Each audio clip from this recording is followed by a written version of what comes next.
Today let's talk about a comparison of the effects of ticagrelor and clopidogrel in patients with acute ST segment elevation myocardial infarction, a systematic review and meta-analysis of randomized clinical trials.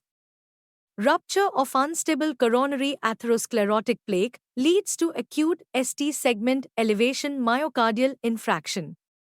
Dual antiplatelet therapy is one of the main treatments, and the combination of aspirin and clopidogrel is recognized as the standard oral regimen in most cases.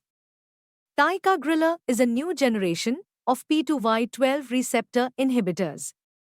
We aim to compare the effect of ticagrelor and clopidogrel in the treatment of patients post-ST segment elevation myocardial infarction.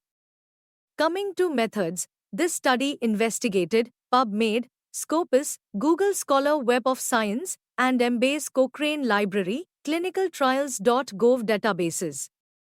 Heterogeneity between studies was assessed using the I2 index and the Q statistic.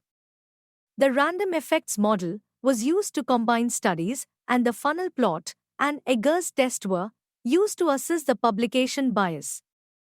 Coming to results, 11 studies were included in this meta-analysis. 5,274 patients in the ticagrelor and 5,295 patients in the clopidogrel groups were examined. The mean age of the patients was 58.84 years and 59.92 years in the ticagrelor and clopidogrel groups, respectively.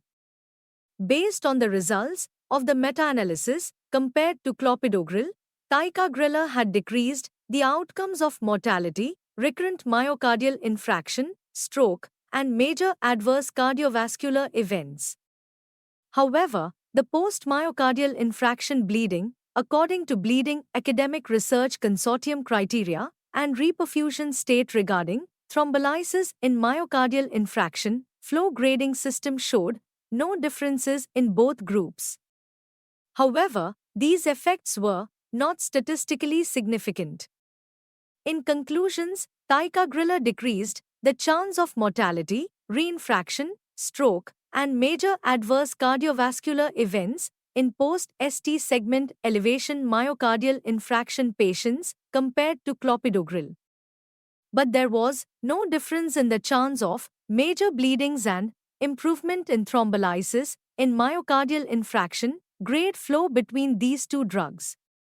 However, none of these findings was statistically significant, and more studies are needed to reach definitive results.